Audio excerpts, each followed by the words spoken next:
January 8th, 2016. At an auto repair shop in Everett, Joel Martinez, nicknamed Animal, allegedly became a homeboy after murdering Irvin DePaz and getting the beating of a lifetime for 13 seconds. Here are 10 cartels that have taken initiation rituals to terrifying extremes.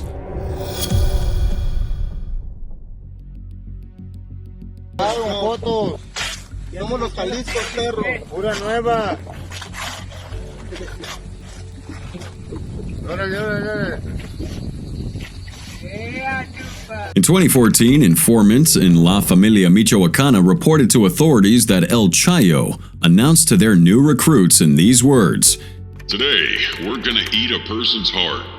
The practice of consuming human hearts by drug cartels in Mexico does have deep historical roots, tracing back to Mesoamerican cultures that engaged in human sacrifice for religious reasons. Although these practices have largely disappeared, remnants of these beliefs influence modern gangs and cartels, mostly because they believe that eating a human heart shows loyalty, power, and a serious level of commitment. That shocking initiation ritual does test a recruit's submission to the cartel's authority, as well as highlight the extreme violence and psychological tactics these organizations use to control their members and instill fear in their communities, revealing a chilling side of their operational culture. Now, the state of Michoacan has been discovered to house most of the cartels that practice this initiation ritual, and Alfred Castillo, Michoacan's federal security commissioner, admitted in a TV interview that there were witnesses who can testify to the news of cartel recruits eating human hearts during initiation ceremonies. And one of such cartels is the infamous La Familia Michoacana. Founded in the early 2000s by Nazario Moreno Gonzalez, known as El Chayo, or the Crazy One, La Familia Michoacana, a criminal syndicate based in the Mexican state of Michoacana, is well known for its unique blend of extreme violence and pseudo-religious ideology, a combination of ideas from evangelical Christianity and violent operations, displaying a twisted sense of morality that justifies their crimes as some kind of divine justice. Now, another cartel that comes to mind is the Knights Templar, another syndicate with a twisted ideology of Christianity. Makes you question if these guys are just religious groups fighting for the good of Christian faith, or just maybe criminal syndicates with a blatant disregard for human life. But what's really interesting to know is that the Knights Templar started as a vigilante force to La Familia Michoacana, creating a different faction, as major leaders like El Chayo were killed. Over time, they got involved in almost every kind of criminal activity across the country, and many of these activities would closely resemble or even mirror those of La Familia Michoacana. Initiation rituals in La Familia were particularly brutal and symbolic. New members were often required to kill a rival or a perceived enemy of the cartel, but the act itself was framed as a cleansing or a baptism by blood. In some cases, recruits were forced to baptize their victims. Now, these rituals weren't just about proving loyalty, but it would make a psychological bond between them and the cartel's twisted ideology. The act of taking a life was meant to signify the recruit's rebirth into the cartel's cause, cutting their ties to their previous life and values. Now, what's surprising is how two-faced their operations are. No one could have predicted that their initiation rituals would be so twisted, almost devilish. Now, in recent years, while the extreme violence associated with cartels continues, you don't see a lot of ritualistic consumption anymore, as cartels are now adapting to changing dynamics in organized crime. However, the legacy of such practices still lingers in public consciousness and criminal folklore.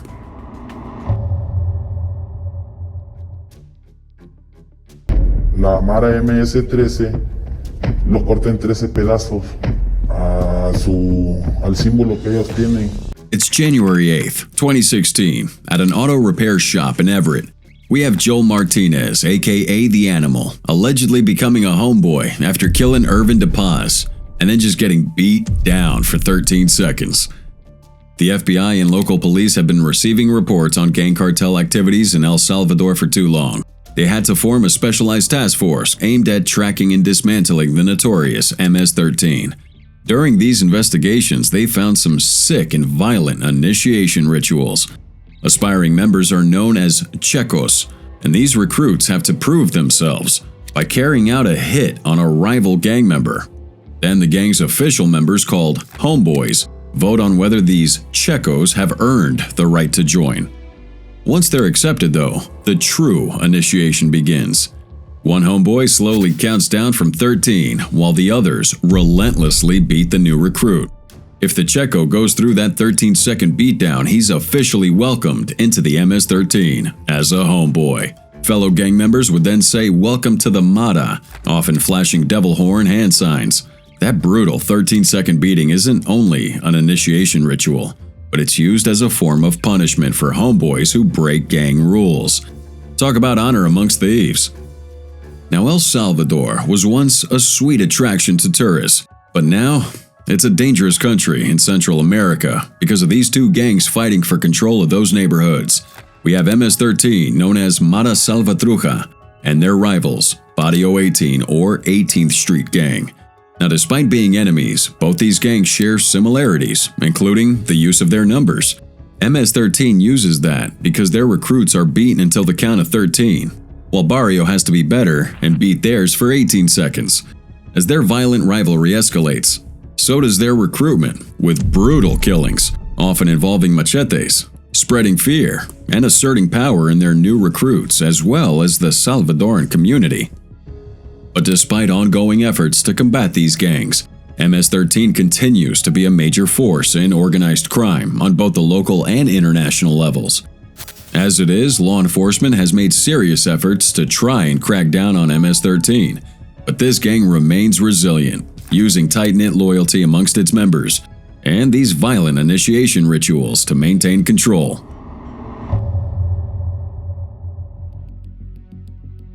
It's April 27, 2002, in Laughlin, Nevada.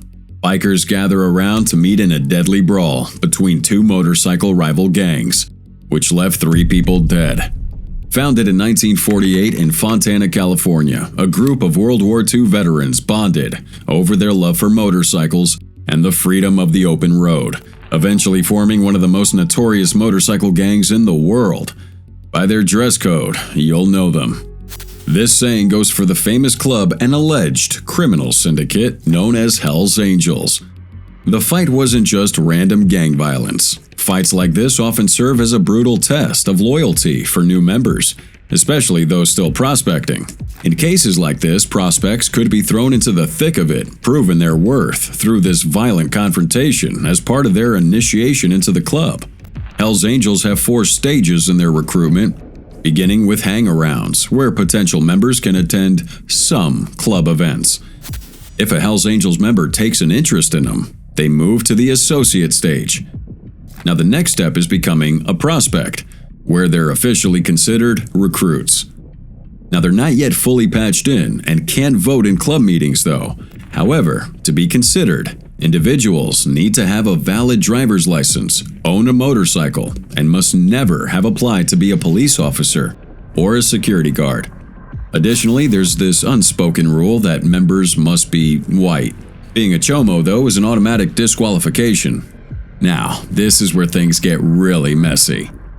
Every Hell's Angel recruit comes to his initiation wearing a new pair of Levi's and a matching jacket with the sleeves cut off and a spotless emblem on the back.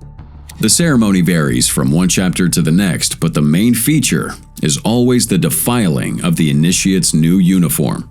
So now all the members would urinate and defecate in a bowl during this meeting, and while that's happening, the new recruits are tied to a chair, wall, or something sturdy to ensure the ritual is completed thoroughly.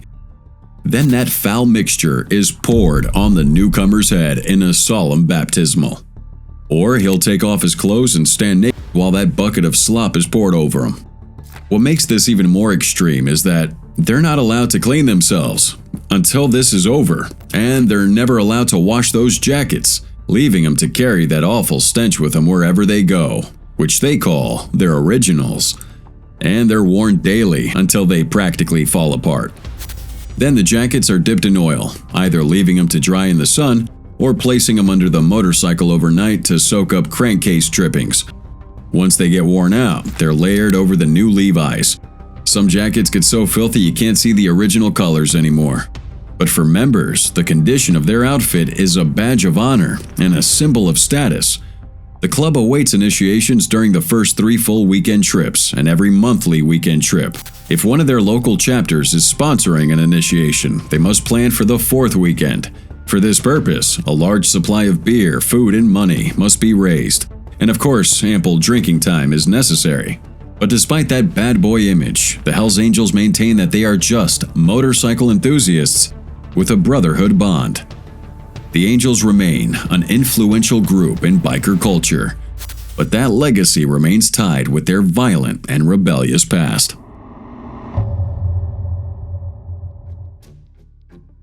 June 2014. In NPR's series, My Big Break, Michael K. Williams narrates his own words how he got $150. On my birthday, my 25th birthday, I got cut in my face in a barroom brawl. The story of Michael K. Williams and how he got that famous scar on his 25th birthday is an instance of this initiation ritual called $150. Now, he was at a party with some friends and noticed that his friends were about to get jumped by some dudes. After stepping outside to get some air, he ended up in an altercation. Now, the scar stretched from his forehead to his cheek. In a 2011 interview with The Hollywood Reporter, he explained what happened. He said that he was drunk and didn't even see the other person who had cut him with a razor in his mouth. He could have cut my jugular and I wouldn't have known. This kind of initiation ritual, known as the $150, involves someone slashing or cutting across an unsuspecting person's face with a sharp object, often a knife, although some people use a razor, leaving a wound that would need around 150 stitches. So, often linked to the Bloods, this gang ritual requires new recruits to randomly attack an unsuspecting person. Imagine just walking home, only to become a target of this brutal initiation ritual. It's pretty tragic. Founded in 1993 in Rikers Island, New York, by inmates Omar O.G. McPorty and Leonard Deadeye McKenzie, is a known prison gang, the United Blood Nation, now known as the Bloods. The Blood members often identify with the color red and are involved in various criminal activities, including drug trafficking, robbery, and various other violent crimes, which also include this heinous initiation ritual.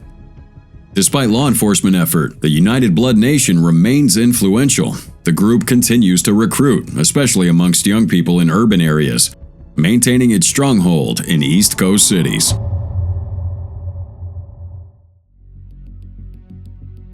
Murder is a widespread initiation practice in many cartels, both in Mexico and in gang-affiliated groups in the U.S. Recruits are often required to kill someone to earn their stripes and prove their worth to the cartel, either as a public execution or, like they always do, just target their rival's member. Afterward, members have to swear their loyalty, promising to never leave the group. The Sinaloa cartel often assigns recruits to kill a rival or, in some cases, an innocent civilian chosen at random. Now, these assignments are often closely monitored by senior members to ensure that recruits follow orders without hesitation. These killings are intended to gauge a recruit's ability to kill without hesitation and to establish a level of fearlessness. For MS-13, murder is a test of loyalty, and it frequently targets individuals who have offended or disrespected the gang. Recruits are ordered to kill a perceived traitor or rival gang member, and failure to complete that mission, or show any sign of remorse, can lead to the recruit's own execution. These initiation rituals can be public and highly ritualized, often involving weapons like machetes, to make the experience even more gruesome and personal. And what's worse is sometimes recruits are ordered to kill an even beheaded member of their own family.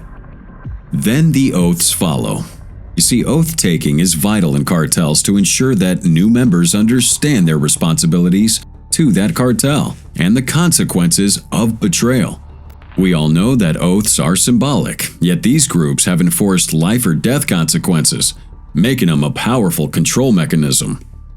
You see, for La Familia Michoacana, there's usually a proper religious oath with blood rituals, where recruits are subjected to what feels like a warped family bonding session, often referring to their members as a family, Then they swear fealty to La Familia, promising unwavering loyalty and silence. Oaths are often taken with hands on sacred or symbolic objects, like a gun or a blade, while the elders recount past deeds and the cartel's history. Breaking this oath typically results in death, often with members being tracked down no matter where they are. Recruits are taught a very specific and strict code of conduct based on loyalty and obedience. Then we have the Gulf Cartel, with its prospective members swearing allegiance under the threat of execution, often accompanied by brutal threats against the recruit's family should they fail or betray the cartel. The recruit swears to uphold the cartel's secrets and also accept any punishment if they falter. These oaths are often made in a group setting, all in a bid to make sure the loyalty and devotion of each recruit is respected.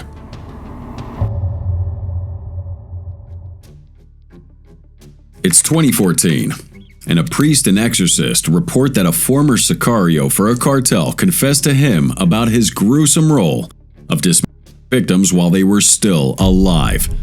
He admitted to feeling pleasure in this, and it took 4 exorcisms to free him of his demons. That's pretty scary, man. The Jalisco New Generation Cartel, or CJNG, led by Nemesio Oseguera Cervantes, or El Mencho, is one of the cartels known for these brutal practices. Now, most of their recruits are attracted to promises of a better life. But what they fail to realize is that once you're in, there's no going out. So, how exactly do recruits get in? Well, first, all of them are moved to a place called Terror School. La Escuela de Terror. We're not joking. Where they face challenges intended to strip them of their humanity and establish unwavering loyalty throughout different gruesome exercises. Now, they're taught how to dismiss victims, cutting off fingers or toes in ways that prevent fatal blood loss. And that's just the beginning. Recruits are then forced to consume parts of their victims, starting with their fingers and progressing to larger body parts under the watchful eyes of their bosses. If they show weakness or reluctance, it'll bring them face to face with severe punishments, even death. Discipline is extremely important to this cartel, so any recruit that breaks a rule, like disclosing the school's location, is met with deadly consequences. There was a reported case of a recruit who confided in his girlfriend about that location, and the minute his girlfriend left, he was bound and executed with an ice pick for risking everything. This harsh environment isn't just about control. These guys are creating emotionless enforcers. These recruits may even sleep near cadavers as a form of desensitization, stripping them of empathy and preparing them for a life defined by brutality. Now let's say you pass every test. Well, then you graduate, and the cartel throws you a lavish party with drugs and other satisfying activities. Yet, the intense trauma that these people have endured often leaves them emotionally shattered, forever disconnected from a normal life. Security expert Robert Bunker describes it as a process that darkens the soul, binding recruits to the cartel by stripping away any last remnants of personal ethics. The CJNG isn't the only cartel to use such methods. Other groups like Los Zetas, Knights Templar, and La Familia Michoacana are known to practice ritualistic cannibalism as a way to sever ties with society and reinforce allegiance. Now, usually these acts serve as a warning to their enemies, but even more, a brutal psychological tool which really breaks down a recruit's resistance to violence and ensures that they follow orders without hesitation. So despite all the government crackdowns, cartels like the CJNG still continue to thrive, adapting and evolving with other brutal methods. Cannibalistic initiation is a calculated tactic to control your recruit and keep them bound to the cartel, creating a chilling loyalty through shared guilt and desensitization.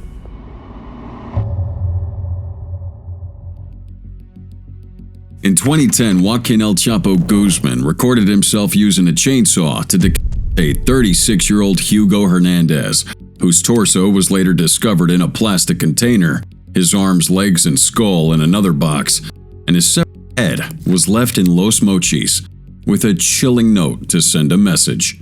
The cartel went as far as to remove Hernandez's face from the head and stitch it back onto a football. The practice of dismissing and face peeling, or flaying, particularly by new recruits, is a really horrifying and extreme form of violence linked to cartels.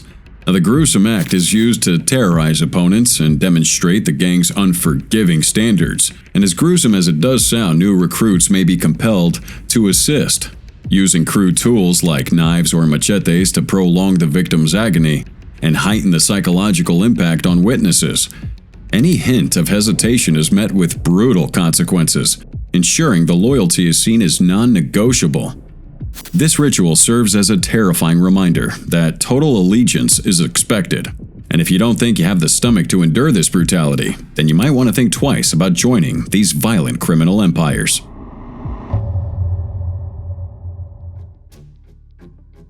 In the 1920s in New York City, USA, the Latino Kings, also called the Almighty Latin Kings, emerged and have since grown into one of the country's largest and most active Latino gangs. With around 25,000 members nationwide, they're recognized by their black and gold colors. However, their initiation rituals into the gang vary across regions, but one common practice is getting jumped in, where recruits undergo a group beating.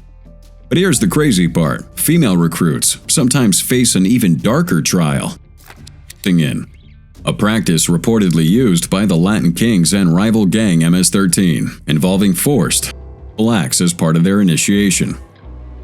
For MS-13, female recruits are subjected to gang, which isn't only violent, but even more horrible and traumatic than what the guys have to go through. Now, the Bloods accept women as recruits like many street gangs, and their initiation, however, varies by location.